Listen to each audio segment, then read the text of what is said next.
Hello and नमस्ते everyone. स्वागत है आपका इस वीडियो में जहां पर हम ट्रिपल सी के बहुत ही इंपॉर्टेंट क्वेश्चन जो अब इस समय पर सिलेबस में आते हैं वो उसकी एक सीरीज कर रहे हैं, जिसमें हमने पिछले वीडियो में आपको 25 बहुत ही इंपॉर्टेंट क्वेश्चन दिए थे और अभी इस सीरीज में भी हम आपको आज अभी 25 वो क्वेश्चन देने वाले हैं जो ज्यादातर ट्रिपल सी के एग्जाम में आते हैं। तो देर नहीं करते हैं, शुरू करते हैं। और अगर अभी तक आपने चैनल जो है सब्सक्राइब नहीं किया तो प्लीज जब चैनल को सब्सक्राइब कर लीजिए और अपने दोस्तों को भी शेयर कर दीजिए ताकि आने वाले जो भी वीडियोज होंगे वो सब जो है उसका नोटिफिकेशन आपको सबसे पहले मिल जाए। पिछले से पिछले वीडियो में हम 25 क्वेश्चन के बारे में 25 क्वेश्चंस जो है सीख चुके थे और अब अगला है 26 नंबर का क्वेश्चन। ये कह रहा है कि आईपी एड्रेस जो है IPv4 कितने बिट का होता है। तो ये 32 बिट का होता है और जो उसका जो फॉर्मेट होता है वो इस तरीके से होता है, जैसे 192.168.1.10 भी हो सकता है या उससे अलग कोई भी नंबर दिया जा सकता है। ये आईपी एड्रेस होता है और ये सीधा सा याद रखने की जो जरूरत है वो होता है, इधर अगर 4 है तो फिर 32 बिट का होता है। बस इसके आगे बढ़ते हैं। आगे अगला क्वेश्चन है आईपी एड्रेस IPv6 जो होता है वो कितने बिट का होता है। अगर हम कहें तो ये होता है 128 बिट का। कितने का होता है?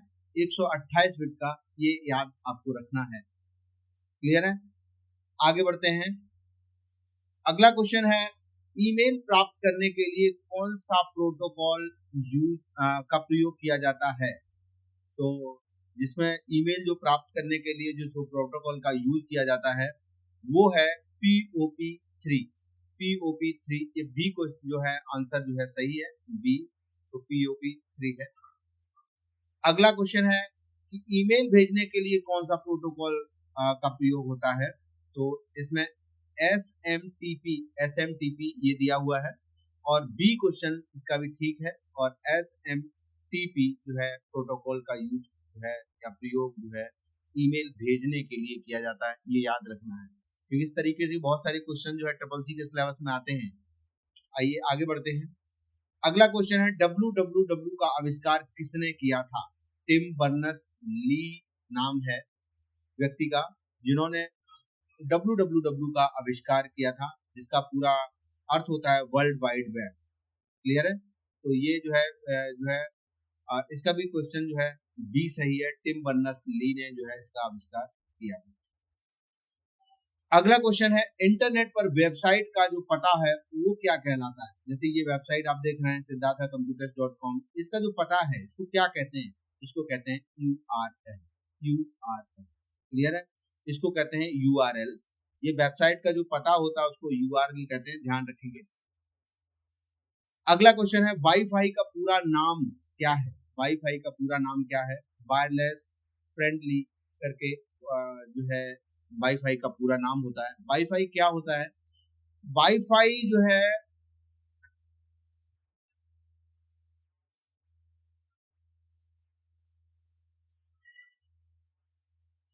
वाईफाई का पूरा नाम जो होता है वो होता है वायरलेस फाइडेलिटी। ये जो है वाईफाई का पूरा नाम होता है। यूजली सबसे ज्यादा स्टूडेंट लगभग स्टूडेंट जानते होंगे वाईफाई क्या होता है। आजकल हर फोन में वाईफाई होता है तो लगभग स्टूडेंट इसको जानते हैं, ध्यान रखेंगे। ये भी ट्रिपल सी के क्वेश्चन में बहुत बार आता है। ठीक है, ओके। अब बढ़ते हैं आगे। मॉडेम का मुख्य जो काम होता है वो क्या होता है। मॉडेम होता क्या है? सबसे पहले मॉडेम जो है हमारा इस तरीके का होता है और इसका मुख्य तौर पर जो काम होता है वो होता है जो है डिजिटल और एनालॉग सिग्नल को बदलना जो होता है वो इसका काम होता है। सिग्नल्स को बदलना जो है इसका काम होता है। खास तौर पर इसको इंटरनेट के यूज में जो है मॉडेम का यूज किया जाता है। तो ये इस तरीके का मॉडेम होता है, ध्यान रखेंगे। जब भी हम अगर इंटरनेट का यूज करते हैं तो मॉडेम लगाना जरूरी होता है। अगला है ब्रॉडबैंड का उपयोग किसके लिए किया जाता है। ब्रॉडबैंड का उपयोग हाई स्पीड इंटरनेट जो होता है अगर हमें लगाना है नया तो उसके लिए जो है हाई स्पीड इंटरनेट के लिए ब्रॉडबैंड का यूज करते हैं। ब्रॉडबैंड हमारा इस तरीके का होता है, केबल से यूज कर सकते हैं और केबल से यूज करने के साथ साथ में अगर हम चाहें तो वाईफाई भी यूज कर सकते हैं। वाईफाई जो है एक डिवाइस या लैपटॉप के अंदर ऑलरेडी होता है, तो उसके माध्यम से भी हम वाईफाई का यूज कर लेते हैं। अगला क्वेश्चन है HTTP का पूरा नाम क्या है? HTTP जो है इसका पूरा नाम होता है hyper text transfer protocol. Hyper text transfer protocol HTTP का पूरा नाम होता है। याद रखेंगे, ये क्वेश्चन भी बहुत बार जो है एग्जाम में आ चुका है और आता भी है। अगला है HTTPS में S का जो अर्थ होता है वो क्या होता है? ये जो है S का मतलब होता है सिक्योर। सिक्योर जो होता है वो S का मतलब होता है, इसका मतलब है HTTP केवल लिखा है तो इसका ये मतलब है कि अभी वेबसाइट सिक्योर नहीं है। अगर S में लिखा है तो वेबसाइट आपकी सिक्योर होती है। इस तरीके से अगर दिया हुआ है जब हम, और यहाँ लॉक का चिन्ह जो है बना होगा, ध्यान रखेंगे जब भी वेबसाइट या URL जब डालते हैं तो उस समय पर अगर इस तरीके का सिंबल बना हुआ तो इसका मतलब ये वेबसाइट सिक्योर है। क्लियर? अगला है क्लाउड स्टोरेज किसके लिए प्रयोग होती है? ऑनलाइन डेटा स्टोर करने के लिए। जब भी हमें कोई डेटा अपना स्टोर करना है, ऑनलाइन डेटा को रखना है, तो उसके लिए क्लाउड स्टोरेज की जरूरत पड़ती है। जिसको ऑनलाइन डेटा जो है हमारा अगर रखना है तो उसको क्लाउड स्टोरेज की जरूरत है। ध्यान रखेंगे जैसे वेबसाइट है हमारा, तो वेबसाइट जो है कहाँ रखा जाएगा? तो वो जो है हमारी हार्ड डिस्क में रखा जा सकता है, लेकिन हार्ड डिस्क में रखा नहीं जाएगा। क्यों? क्योंकि अगर सिस्टम बंद हो जाएगा तो ये वेबसाइट भी बंद हो जाएगी। इसलिए डेटा है, वेबसाइट है, इस सब को जो है आप क्लाउड स्टोरेज में रखते हैं, जिसको सर्वर कहा जाता है। अगला क्वेश्चन है ISP का पूरा नाम क्या है? ISP का पूरा नाम है internet service provider. Internet service provider है। याद रखेंगे बी क्वेश्चन का जो है आंसर ठीक है, और इंटरनेट सर्विस प्रोवाइडर। अगला क्वेश्चन है आपका ईमेल में CC का मतलब क्या होता है? CC का मतलब होता है कार्बन कॉपी। जब भी हम कोई ईमेल भेजते हैं और उस समय पर जो CC जहां लिखा होता है वहां पर क्या होता है कि अगर एक ईमेल हमने किसी को दिया और दूसरा वही सेम ईमेल किसी को अगर हम देना चाह रहे हैं तो CC का मतलब होता है कार्बन कॉपी। तो वो जो है हम यहाँ लगा सकते हैं और अगले किसी व्यक्ति को भी भेज सकते हैं। अगला है ईमेल में BCC का मतलब क्या होता है? BCC क्या होता है? BCC भी सेम इसी तरीके से रहता है।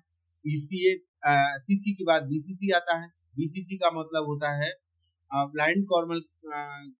Blind carbon copy. तो ये जो है ये भी जो है एक CC की तरीके से ही होता है।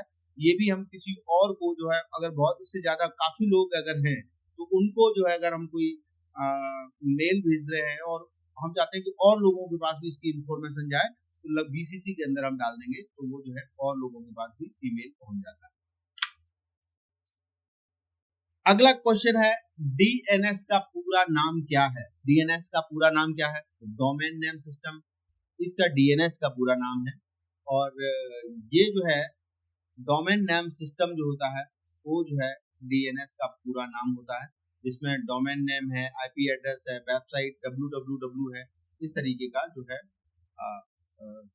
रहता है। तो ये डोमेन DNS का पूरा नाम है, याद रखेंगे डोमेन नेम सिस्टम। आगे बढ़ते हैं। अगला क्वेश्चन IP एड्रेस का उदाहरण कौन सा है? IP एड्रेस का उदाहरण कौन सा है? इसमें IP एड्रेस में देखा क्या google.com या mail.com या ये नंबर कोई दिया हुआ ये है, तो मैं आपको बता दूं कि इस तरीके का IP एड्रेस नहीं होता। IP एड्रेस की शुरुआत होती है 192.168.1.1 यहाँ से, और आप उसमें बाद में IP एड्रेस में इस तरीके का चेंजेस भी हो जाते हैं आगे, तो इस तरीके का रहता है। ये जो है ए उत्तर जो है सही है। 192.167.1.1 ये जो है इसका IP एड्रेस का एक उदाहरण है। अगला क्वेश्चन है आपका फिशिंग किसे कहते हैं? फिशिंग, फिशिंग जो है नकली ईमेल द्वारा जानकारी चुराना। अगर हम किसी यूजर्स की डेटा को अगर हम चुराते हैं, डेटा को आजकल जो है बहुत सारे जो है हैकर्स हैं जो आपके डेटा को चुराते हैं, तो डेटा को चुराना जो है वो फिशिंग कहते हैं। तो ये होता है नकली ईमेल बना करके कोई हम अगर किसी की जानकारी अगर कोई चुरा लेते हैं तो उसको फिशिंग कहते हैं, ध्यान रखें।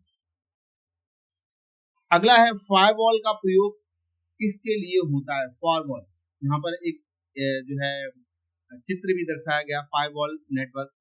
तो फायरवॉल का मतलब होता है एक ऐसी दीवार जो हमारे जो है कंप्यूटर में नेटवर्क, जो कंप्यूटर नेटवर्क को सुरक्षित करने के लिए जिसका यूज किया जाता है। जैसे आप कहें तो कोई अटैक ना कर सके आपके डेटा को, या कोई ऐसा वायरस ना छोड़ दे, उसके लिए फायरवॉल का यूज होता है, जो सिस्टम में ऑलरेडी विंडोज के ऑपरेटिंग सिस्टम के साथ नहीं आ जाता है। क्लियर है, आगे बढ़ते हैं। साइबर कैफे कौन सी सेवा, साइबर कैफे में कौन सी सेवा मिलती है। साइबर कैफे में एक इंटरनेट का उपयोग करते हैं। अब साइबर कैफे का चलन थोड़ा सा कम हो गया है, लेकिन इससे पहले शुरू में साइबर कैफे का बड़ा चलन था, जिसमें पीसी लगे होते, तो आप घंटे के हिसाब से आप चाहें तो साइबर कैफे पर पीसी को यूज कर सकते थे। तो ये सुविधा जो थी वो यहाँ साइबर कैफे में हुआ करती। तो आइए बढ़ते हैं आगे। यूआरएल का पूरा नाम क्या है। यूआरएल का पूरा नाम होता है uniform resource locator. Uniform resource locator, ये पूरा अर्थ होता है यूआरएल का। और यूआरएल हमारी वेबसाइट होती है, कोई भी वेबसाइट होती है उसको यूआरएल के नाम से भी जाना जाता है। क्लियर। अगला है, इंटरनेट की गति किस में मापी जाती है। इंटरनेट की गति क्या एचजेड, एमबीपीएस, केबी, पिक्सल, किस में नापी जाती है। सही जवाब है एमबीपीएस में जो है आपकी इंटरनेट की गति मापी जाती है। और क्या स्पीड जो है सिस्टम में आ रही है, ये गति अगर नापनी है तो एमबीपीएस का जो है एमबी प्रति सेकंड इसका अर्थ होता है, मेगाबाइट प्रति सेकंड इसका अर्थ होता है। तो इसमें आपकी एमबीपीएस में इंटरनेट की गति मापी जाती है। अब अगला क्वेश्चन है एफटीपी का पूरा नाम क्या है। File transfer protocol. ध्यान रखेंगे, फाइल ट्रांसफर प्रोटोकॉल एक क्वेश्चन जो है सही है इसका। वैसे fast transfer process, file transfer protocol, file test program, बहुत सारे लिखा हुआ है, लेकिन हम ध्यान रखेंगे एक क्वेश्चन जो है का जवाब जो है सही है, और ये फाइल ट्रांसफर प्रोटोकॉल एफटीपी का पूरा नाम है। ध्यान रखेंगे, इस तरह के बहुत सारे क्वेश्चन जो है एग्जाम के अंदर आते हैं। तो बढ़ते हैं अगले क्वेश्चन पर। अगला है ऑनलाइन शॉपिंग साइट का उदाहरण है। ऑनलाइन शॉपिंग साइट का उदाहरण है जिसमें गूगल है, अमेजोन है, जीमेल है, व्हाट्सएप है। इसमें से कौन सा जो है ऑनलाइन साइट है। तो मैं बता दूं को ऑनलाइन शॉपिंग के लिए साइट जो है वो है अमेजोन। अमेजोन एक ऐसी साइट है जिस पर ऑनलाइन प्रोडक्ट्स सेल होते हैं और जिस पर जो है शॉपिंग जो है की जा सकती है।